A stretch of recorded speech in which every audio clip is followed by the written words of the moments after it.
Hello, I'm Sarah Bradbury from The Upcoming, and welcome to the next episode in our podcast interview series. Today, you can hear my chat with Fiona Button, who tells me all about reprising her role as Rose Defoe in the split Barcelona, the stylish and sharp two-part special that brought back together the beloved Defoe family for one last chapter. She tells me what it was like reuniting with her incredible fellow cast, Nicola Walker, Annabel Scholey, Stephen Mangan, among others. Also, what it was like shooting in such a stunning location in the Catalan countryside for this extra special episode. And of course, what it is about the split that really gets right about family drama, sisterly relationships, and love and romance. Let's hear what Fiona had to say. I'm Sarah from The Upcoming. Hi, Sarah. Thanks so much for taking the time to speak to me. Oh my God, I've just been diving through the special. I guess people who haven't watched it yet, what can they expect from this reuniting of the gang, I guess, obviously in warmer climes, taking the action to Barcelona? What can people expect? They can expect more of the split, but just with a kind of irreverence of being on holiday, and so all the drama that brings, and also a wedding. You know, the wedding being the focus, and I think a wedding is always going to bring out some drama, because you're obviously getting a lot of people in a room or in a vineyard in this case who may or may not want to be in the same vineyard. What did you first think when they approached you about the prospect of this? I mean, it must have just been such an amazing prospect to be back together on set.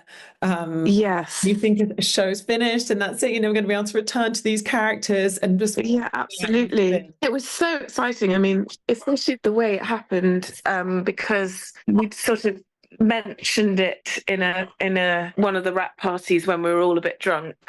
Oh, wouldn't it be great if, we could just do a little, go to a destination somewhere, and do a bit more.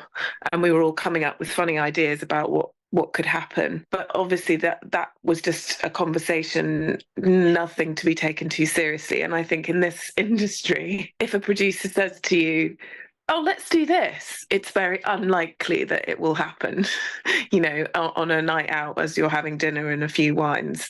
So the fact that we then actually did get the call to say, we're doing it, was amazing. And a real surprise, but a happy surprise. And returning to the character, Rose, I mean, after you've spent so long with a character, it must be amazing, to be able to return to her. But I guess also having to bear in mind, well, where is she on her journey? This is 2 years later, returning to something familiar, but also having to think about, okay, well, maybe she's going to be in a slightly different headspace now. Maybe she's going to react to things differently. So kind of familiar and new territory at the same time. Yes, absolutely. And I think coming back to the challenge of having to play any character who's lived a life is always going to be one that you have to surmount as an actor.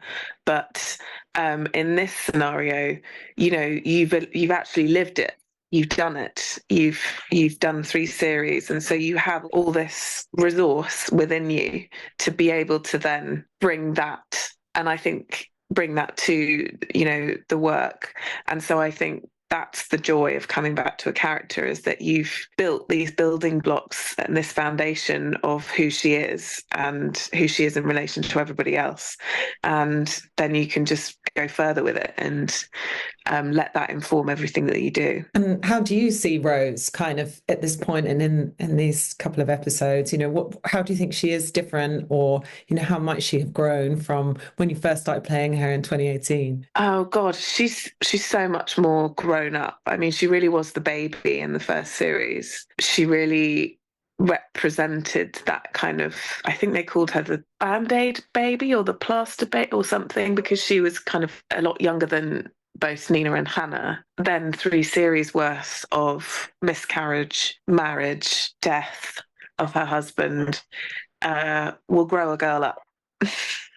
And I think that's where she's at now. I wonder whether Rose is one of the characters in the show that's gone through the most change, and has developed the most. Maybe not gone through the most change. So obviously Hannah's had her divorce and Nina's gone through a whole load of stuff. But in terms of who she was at the start and who she is now, I wonder if Rose is the most different now. and yeah, just a lot more grown up and a lot more wise to the world. And has it been like working with Nicola, with Annabel? I mean, one of the things that really strikes me about the show is, it's not just so kind of relatable and authentic in the way it's portraying love and relationships, but also sisterhood. Because I've, funny enough, got two sisters as well, and there's just so realistic about their dynamic. Both the people that you go to and you love the most, but also can hurt you the most easily. They know all your sort of little the nuance. And they're like, oh, you've got a strong lip on. Like, I know this means this, that, and the other. People who know you inside out. So,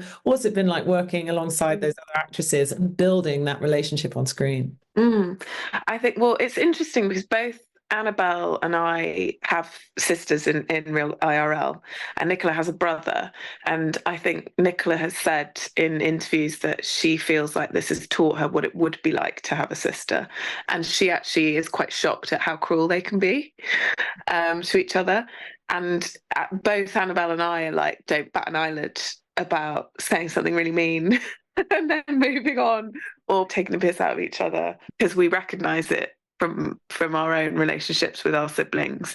Abby, interestingly, also has sisters, and I think that's why it is clear in the writing that she knows what that is, and it is a very specific flavor, a sister, because it's friendship, but it's also something else, something, I don't want to say deeper, but it's just a very unique relationship that you can't replicate anywhere else in your life, really. And yeah, what do you think it is about Abby's writing? I mean, it is just so, you feel like it's kind of so realistic and so everyday respect, but you have to realize how extraordinary it is, because you think there aren't that many shows that capture all of that so easily. No, and I think what's so clever about the way she writes the show is that there's always a divorce scandal, which is I guess the kind of more soapy aspect to it, or the more whodunit aspect to it.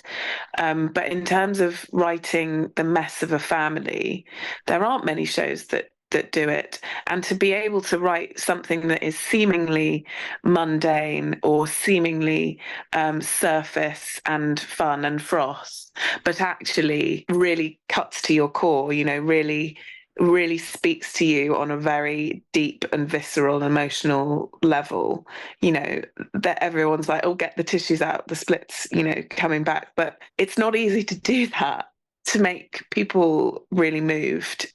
And she manages it. I don't know how she does it. It's the magic of her writing. She'll write a little, Hannah saying a little speech, or a little look to somebody, or a little moment between the sisters, or a little moment between Hannah and Nathan, that will just absolutely resonate with you and make you feel stuff. And that's not easy. So I think that is really hard to do, and I don't think many writers can do it.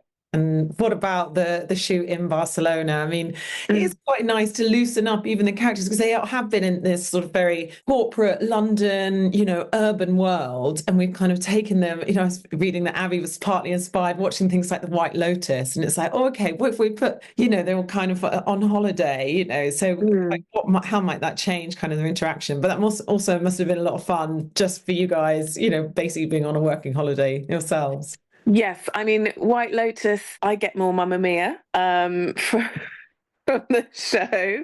And yeah, a bit of I use the word irreverence. I guess it's when you're on holiday, I think we've all felt it, haven't we? Where you've been a fish out of water somewhere, but in a good way. So you're all either going for a hen do, or a wedding, or something where you're abroad. You're not all going back to. Also, we were all away from our families as well, so we were all kind of lumped together in this apartment block with nothing to do, no responsibilities, which is quite extraordinary. My daughter was at home, Annabelle's daughter was at home, Nicola's son was at home, so we've got nothing to do on the downtime except wander around the streets of Barcelona, sort of taking it all in, which is really unique and special. And I think we really loved that. And ultimately, what do you hope people take away from the special? But, I guess in chiming with the rest of the show, what do you think it is that really resonates with people? And I think it is this combination, there's such British humour, isn't there? Like there's just so many brilliant one-liners and all these moments, but there's such depth, and there is this kind of really, emotional, like heartbreaking, and there's so many elements to it. So what do you hope people take away from this special, but in the show in general? I hope they're entertained, because first and foremost, that's what we're trying to do here, is entertain people. And but also, I think Christmas is traditionally, I come from a family of divorce, and I think that Christmas is can be a really tricky time for people in terms of divorce particularly. And so I hope, Abby says she wants to try to make people feel less alone, and I hope it's that. I concur. I hope that they feel less alone, and that everyone's going through it, that there's no shame in things not quite working out how you'd wanted. And that also to remind us that at the end of the day, all we've got is the people we love, and our family is important, and that, just remind us to be grateful for that, I guess. One of my favourite shows, Industry. I mean, oh, great.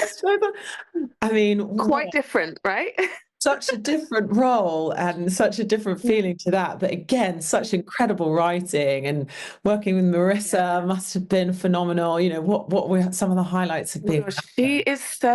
I was so impressed by that girl. I think at 27, I could barely talk to strangers. I don't know. Like I really felt like looking at her, the only word I could describe is impressive, because she was so poised, and she's so talented and so capable at that young age. And I don't want to patronize, but I guess I just can't. I've got to be honest about the fact that I found that hugely impressive, because I was not like that at 27. But yes, I loved working on that show. The writing, as you say, is spectacular. No scene goes for nothing in that show. Every scene has either some brilliant comedy or a line that's just things out as something truly original, and I think it's brilliant. And I'm full of admiration for all the people that work on that. And so what's going to be next for you? I mean, I know you've done done some theatre, movies, lots of, completely different sorts of TV shows. What have you got coming up next, and what might still be on your list of things that you would love to do? Well, I've got 2 shows coming out in the new year, spring, I think. One is called Dope Girls, which is very exciting. It's set in the 1920s. It's based on a true story about this woman called Kate Merrick, who was the first. She was a nightclub owner, but she made her millions, went to prison 5 times. It's set at the end of World War One, where cocaine was made illegal. You used to be able to go into a pharmacy and buy cocaine, and then at the end of the First World War, they made it illegal, and there was the birth of the British drug underground. And so it's set at this really juicy period in history, and it has women at the forefront, and Julianne Nicholson is playing this Kate Galloway, who's this Kate Merrick character, and I just think she's brilliant. And it's really exciting. It's sort of a kind of Peaky Blinders-y, Killing Eve-y vibe. Amazing. Yeah, it's cool. And then and Foresight. The Foresights is another one, period drama. So I'm going to be in that. I just want more of the same, please. I feel very lucky to have done the work I've done, and I'd like to continue as long as they'll let me, and hopefully keep asking me to do stuff. Do we have any more of a split, or is that after? Well, listen, we would all come back in a heartbeat, because if there was more, it would be because Abby had more to say. And I think that's the key. It's like, if she feels that she has more to say about these people and has another story to tell. And then it's not just, we wouldn't want to just do it for the sake of it. It would have to be that there was something to say about Hannah and Rose and Nina and Ruth and Nathan and Liv and everybody. You know, what is it that, what's happening in their lives that is interesting? I mean, in terms of divorce stories, they are infinitesimal, so that wouldn't be a problem. I think there are many divorce cases that are, you know, interesting stories that are untapped. But in terms of the Defoes, who knows? She'd have to work out where they're at and what she can say that's new. Well, thank you so much for sharing all that with me. You're welcome. Thanks for see the split Barcelona, and also for this new show in the new year. I didn't even know that about Kane, so I'm already learning something new that it was used. Well, yeah. I mean, I think the thing is with all these period shows, and you always see it when you know on stage when you do Shakespeare and all that stuff, is that we are just repeating. You know, like there's stuff in the 20s we're seeing now, and it's fascinating to kind of go back and look at it and be like, well, have we really evolved? And yes, we have, and no, we haven't. And so that's what I love about it. Yeah, definitely. Well, thanks so much. It was so nice to chat to you. Thanks a lot. Bye. Okay, bye.